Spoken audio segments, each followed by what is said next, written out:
हरे कृष्ण कृष्ण कृष्ण हरे हरे हरे राम राम राम हरे हरे राधे राधे। সবাইকে good morning, জয়নিতাই সুপ্রভাত। বন্ধুরা সকালবেলা আবার যে পুজো পাঠ সব হয়ে গেছে আমার, আর পুজো করে তোমাদের আজকে আমি একটা জিনিস দেখাবো বলেই ভিডিওটা শুরু করলাম পুজো ঘর থেকেই। এই যে বর্মশাই এত সুন্দর করে তুলসী গাছটা আমার ভেঙে দিয়েছে, এটা আমার আগে বেঁধে দিয়েছে, আগেই ভিডিও করা ছিল। সেই ক্লিপটা দেওয়ার কারণ হচ্ছে লাস্টের দিকে তোমরা দেখবে। ডাল পুইটা হয়ে গেছে, ভাত আর এই তেতো শুক্তোটা হলেই আমার হয়ে যাবে। আর সারাদিনে 50 বার নিচটা ঝাঁটাতে ঝাঁটাতে আমার অবস্থা খারাপ হয়ে গেছে। চলো এখন রান্না বান্নাটা করে নিই। এদিকে দেখো সব সবজি কেটে নিয়েছি গাছে থেকে। কলা এনেছি, পেঁপে, বরবটি, বেগুন, একটা আলু সেদ্ধ করব, এটা আলাদা দিয়ে রেখেছি। আলুটাকে সেদ্ধ করে রান্না করব। এটা একটু শুক্তো বানাবো, আমি আর বরমশাই খাবো যেহেতু, তা একটা শুক্তো করব। আর ডাল পুরিটা তো বানিয়েই নিয়েছি, কারণ বাচ্চারা খাবে না। এদিকে সব জামা কাপড়গুলো কাঁচা হয়েছে। কদিন ধরে মেয়ের সেই বেলঘরিয়া ছুটতে হচ্ছে, সেই প্রত্যেক দিন জামা কাপড় কাচাকাচি করতে হচ্ছে। যে শুকিয়ে নিয়েছি, সবজিগুলো ধুয়ে নিয়েছি। আর এই যে একটা আলু আমি জলে একটু লবণ দিয়ে সেদ্ধ করতে বসি, অল্প একটু সেদ্ধ করে আবার জলে ধুয়ে নেবো, তারপরে সবজির সাথে দিয়েই আমি বানিয়ে নেব। যাদের সুগার আছে না, এরকম করেই রান্না। রাধে রাধে বন্ধুরা, দুপুরে রান্না বসিয়ে দিয়েছি। সকালে ব্রেকফাস্ট হয়ে গেছে। সকালে ব্রেকফাস্ট করেছি, চা বিস্কিট খেয়েছি, তারপরে ওদের ম্যাগি করে দিয়েছি, ম্যাগি খেয়ে নিয়েছে। প্রত্যেক দিন রুটি খাচ্ছি, আর প্রত্যেক দিন মেয়ের সেই স্কুলে পরীক্ষার জন্য চলে যেতে হয়, তো তার জন্য সকালে রুটি তরকারি খেয়ে যেতে হয়। সকালে পরীক্ষা হলে, আর দুপুরে 2টো থেকে পরীক্ষা থাকলে তখন আমরা ওই একটু ডাল সেদ্ধ ভাত আর যাই হোক তরকারি দিয়ে খেয়ে চলে যেতাম। আর আজকের মেয়ের পরীক্ষা আছে স্কুলে 2টো থেকে। ও 1টার সময় ঘর থেকে বেরোবে, বললাম খেয়ে যেতে, বলে না সকালে ম্যাগি খেয়ে নেবো, একটু দেরি করে 10টার দিকে ম্যাগি খেয়ে নেবো, তারপরে এসে ভাত খাবো। বলে আজকের বিরিয়ানি খাওয়াবে। আজকে নাকি ওদের কি সায়েন্সে পোলট্রির কিছু আছে পরীক্ষা, তো বলে পোলট্রির পরীক্ষা দিয়ে পোলট্রি খাবো। তো ওই বিরিয়ানি, তো 2 মেয়ে বিরিয়ানি খাবে। বড়মশাই বললো আমি বিরিয়ানি খাবো না, আর খেতে চায় না, বাড়িতে হলে খায়, নাহলে কেনাটা পছন্দ করে না। আর যা বিরিয়ানি আসে 2 মেয়ে খেয়েই বেশি হয়ে যায় বলে বাবাকে একটু ভাত দিয়ে দেয়। তো ওই জন্য আজকের আমি একটু শুক্তো বানালাম, একটু ডাল পুই বানালাম।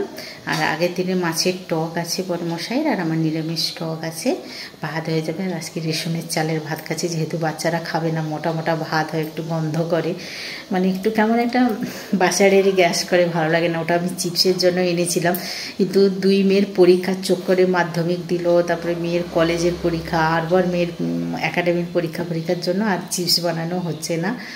তো ওই জন্য একটু বললাম ভাত বসাই। তো এখন 12টার মতন হয়েছে, ওরা বেরোবে। চলো তাহলে আমি আমার রান্নাটা বসিয়ে।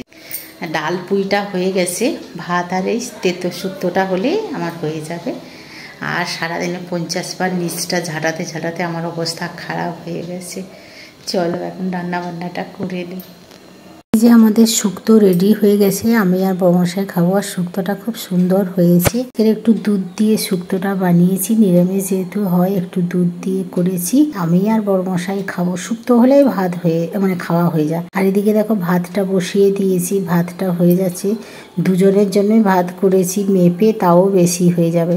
আর ভাতগুলো না একটু মোটা মোটা হয় রেশনের চালে। আর দেখো সাইডে পুরো তেল তেল করছে, চাল ধুলেই এরকম তেল তেল করে, কেমন একটা চাল, একটা মোটা মোটা। কি করবো, মজবুরিতে খেতে হয় মাঝে মাঝে। আর এই ভাইরাল গরিবের রেশনের চাল। আর এদিকে দেখো ডাল পুই রেসিপিটা রান্নাটাও হয়ে গেছে, রেসিপি দিয়েছি, যারা এখনো দেখোনি দেখে নিতে পারো। রান্না করতে করতে প্রচন্ড মেঘ উঠেছে, যে জামা কাপড়গুলো শুকিয়েছিলাম সেইগুলো তুলতে আসলাম। মেয়েও রওনা দিয়েছে, এখন মানে ফোন করলাম যে হাফ রাস্তা গেছি। প্রচন্ড ঝড় উঠেছে। আমাদের প্রথমেই বলেছিলাম যে আমি একটা জিনিস দেখাবো বলে, এই যে আমার তুলসী গাছ মানে বৈশাখ মাসের প্রথমেই আমার বড়মশাই খুব সুন্দর করে ভাঁড় বেঁধে রেডি করে দিয়েছিল। আর এই ঝড়ের চোটে, আর আমার না কি সুন্দর করে ইটা দিয়ে ঘেরা ছিল। আর আমি সেই দিনকার সকালে দেখলে ওই ইটেটার উপরেই বড়মশাইকে তুলে দিতে বললাম। তারপরে যেই ঝড় হয়েছে, জামা কাপড় তুলতে এসে দেখি আমার তুলসী গাছটা পড়ে গেছে, পুরো গুঁড়া হয়ে গেছে। আমার এত কান্না পেয়েছে যে কেন আমি তুলতে গেলাম। সত্যি আমি বোধহয় অপয়া, বোধহয় তুলতে বলেই আজকের আমি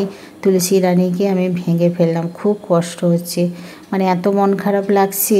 তো কি করব, আবার আমি সেই করে ইটাগুলো দিয়ে পাথর দিয়ে মানে একটু অ্যাডজাস্ট করে রেখে দিয়েছি। তা বড়মশাইকে ফোন করতে বলল যে না তুমি ছেড়ে দাও, কিচ্ছু করতে হবে না, বৈশাখ মাসটা শেষ হোক তখন আমি নতুন করে আবার রেডি করে দেবো, তোমার অত মন খারাপ করতে হবে না। এত সুন্দর করে দিয়েছিল। দেখো ঝড়ে সব বালতি ফালতি সব গড়িয়ে যাচ্ছে। কোন দিন সকালে ঝড় হচ্ছে মানে 10টা-11টার দিকে হচ্ছে, কখন সকালে হচ্ছে, দুপুরে হচ্ছে, রাতে হচ্ছে। যখনই ঝড় হচ্ছে আমার সমস্ত গামলা ঘরে জল ফল ঢুকে যাচ্ছে। আসবে আমার না কি সন্ত্রাস, যতক্ষণ না বাচ্চাগুলো সেফলি ঘরে পৌঁছাচ্ছে না ততক্ষণ একটা টেনশন থাকবেই। মেয়েকে ফোন করলাম, বলে রাস্তায় আছে, আমি তাড়াতাড়ি পৌঁছে যা, কোথাও দেরি করিস না। কমসে কম কলেজে পৌঁছে গেলে একটা শান্তি যে হ্যাঁ বাচ্চাটা কলেজে পৌঁছে গেছে, পরীক্ষা দিয়ে দেবে আবার চলে আসবে। কি বলা যায়, রান্নাবান্না করতেও ইচ্ছে করছে না আমার, কি বিরক্তি লাগছে। এমনিতে নিরামিষ রান্না করবো, ভালো লাগছে না, চলো রান্নাটাও করতেই হবে। নিচে এসেই আস্তে আস্তে দেখলাম বৃষ্টি শুরু হয়ে গেছে, সমানে বাজ পড়ছে, কি পরিমাণে জানলা কবাট খুলতেই পারছি না। কখন মানে এত ঝড় হচ্ছে মানে কল্পনাতীত। একটু ঠান্ডা হচ্ছে, বাতাস হলে বা ঝড় হলে না সত্যি কথা যে পাখিগুলো বাসাগুলো ভেঙে যায়, তার ফার সব ছিঁড়ে মিড়ে একাকার খণ্ড হয়ে যায়। মেয়েটাও এখনো পৌঁছায়নি, টেনশন। ছোট মেয়েটাও স্কুলে গেছে, বড়মশাই ও রাস্তায়। ভাত এখনো চলছে, এত মোটা চাল এখনো ভাত হয়নি। আর সব শুক্তোটাও দেখো সম্পূর্ণ রেডিও হয়ে গেছে, লাইট ফাইট সব চলে গেছে, অন্ধকার। এখন মেয়ে চলে এসছে, এখন বাজে 3:15। আর মেয়েকে নাকি ট্রফি পেয়েছে, ক্লাস 10-এ ট্রফি পেয়েছে। এখন বা মাধ্যমিক পরীক্ষা দিয়েছে, রেজাল্ট বেরোয়নি, সার্টিফিকেট পেয়েছে। আমি একটু দেখাবো না, দেখাবো না, কাউকে দেখাবো না, দেখো রেগে মেগে যাচ্ছে। আমি একটু দেখা, এগুলো মেমোরি থাকবে, আমি ভিডিও করে রেখে দেবো, তুই পুরো কালে দেখবি, তোর বাচ্চা কাচ্চাকে দেখাবি যে তুই ট্রফি পেয়েছি বলে। হ্যাঁ চুপ করো তো। অনেকটা দেরি হয়ে গেল, দুপুরের লাঞ্চ এখন ঢেলে দিচ্ছে ওরা। বিরিয়ানি আসলে ওরা মানে বাইরে থেকে বিরিয়ানি আসলে বড় মেয়ে ছোট মেয়ে দুজনেই ঢেলে নেয় থালায়, আমাকে হাত দিতে হয় না। বাড়িতে করলে তখন আমি করি। 2 মেয়ের হচ্ছে বলে আজকে লেগ পিস নেই, দেরি হয়ে গেছে, কলেজ থেকে পরীক্ষা দিয়ে মেয়েকে নিয়ে দেরি হয়ে গেছে, ওরা খাচ্ছে। আর এদিকে বড়মশাইয়ের জন্য তরকারি সব বের করে দিয়েছি, আমারটাও বের করে নেব। 2 মেয়ে নিচে বসে, আমি আর বড়মশাই এখানে বসে পড়বো, সবাই খাওয়া দাওয়া করে নেব। চলো দুপুরের লাঞ্চটা সেরে নিয়ে তারপরে তোমাদের সামনে ফিরে আসছি। শুভ সন্ধ্যা, রাধে রাধে। সন্ধ্যাবাতি দিতে এসে দেখি না বাইরে সেই হাওয়া চলছে, এখনো বৃষ্টি পড়ছে না, এখন বৃষ্টি কমেছে কিন্তু পুরো অন্ধকার হয়ে গেছে। রাতের দিকে হয়তো কাঁপাবে। আর বাইরে তুলসীর তলায় ধূপটা দিলাম, প্রদীপ দিতে পারলাম না, নিচে চলে আসলাম। এই যে দরজার কাছে, একটু মেন দরজার কাছে প্রদীপ দিলাম। উত্তর দিকে দিলে হয় বলে ধন সম্পত্তির সমৃদ্ধি হয়, যেহেতু উত্তর দিকে হচ্ছে কুবের রাজের বাস হচ্ছে, তাই কুবের রাজের উদ্দেশ্যে এবং গৃহবাস্তুর উদ্দেশ্যে আমি একটা সরষা তেলের প্রদীপ আমি সবসময় উত্তর দিকে মুখ করে আমি মেন দরজার কাছে ধূপ দিয়ে দিই।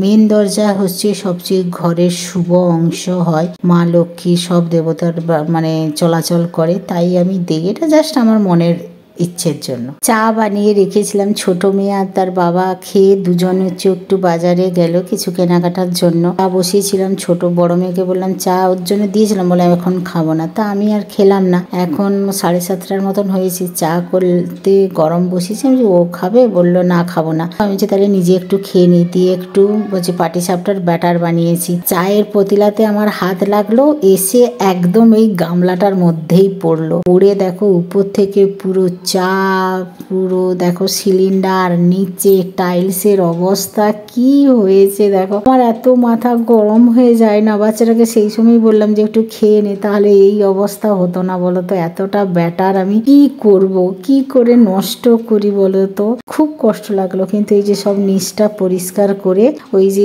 সব চা পাতি দুধ সব পড়ে গেছিল, আমি আবার এটাকে ছাড়লাম। এই যে নারকেলের পুর না মা দিয়ে পাঠায়, আমি না ফ্রিজে স্টোর করে রেখে দিই, পুর থাকলে না আমার পাটিসাপটা করতে কোনো অসুবিধা হয় না। এই যে এখন পাটিসাপটা বসিয়েছি, একের পর এক আমি পাটিসাপটা বানিয়ে নিয়েছি। আমার বড় মেয়ে পাটিসাপটা খেতে খুব ভালোবাসে, কিন্তু বেচারি সুগার, আবার বড় খায় কিন্তু বানাতে ইচ্ছে করে না। ছোট মেয়ে আর তার বাবা যে বাজারে গেছিল, আসার পথে ছোট মেয়ে বলে যে আমাকে রয়্যাল ফুডের এগ চাউমিন খাওয়াবে, তো আবার গেল তার দোকান থেকে, আসার পথে এগ চাউমিন আনলো। এই যে 2 প্যাকেট আনলে না ওদের ভালোভাবে 3 জনের হয়ে যায়, অনেকটা পরিমাণ পরিমাণে দেয়। তো ওরা 2 প্যাকেট আনলে 3 জন পেট ভরে খেয়ে নেয়। আর আমি বললাম যে আমার বলে তোমার জন্য, ওটা আমার জন্য কিচ্ছু আনতে হবে না, আমার জন্য 1 প্যাকেট মুড়ি এনো, আমি একটু চানাচুর মুড়ি খেয়ে নেবো। আর অনেকদিন থেকে মুড়ি খাইনি না, তো মুড়িটা খেতে আজকে খুব ইচ্ছে করলো। তারপরে ওই ব্যাটারটা ঘন্ট হয়ে গেল, তো যার জন্য মনটা একদম ভাল লাগছে না, নিজের জন্য আর বানাতে ইচ্ছে করলো না। এরা যখন চাউমিন নিয়ে আসলো, আমি তাহলে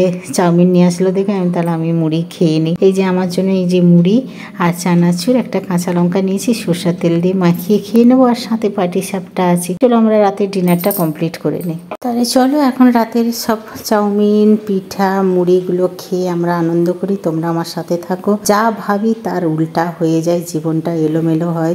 যত ভাবি সংসারটাকে গুছিয়ে করতে চাই, কিন্তু একটার পর একটা কিছু না কিছু হয়ে যায়। চলো আজকের মতন বিদায় নিলাই। সবাই ভালো থাকবে, সুস্থ থাকবে। রাধে রাধে, গুড নাইট, শুভরাত্রি।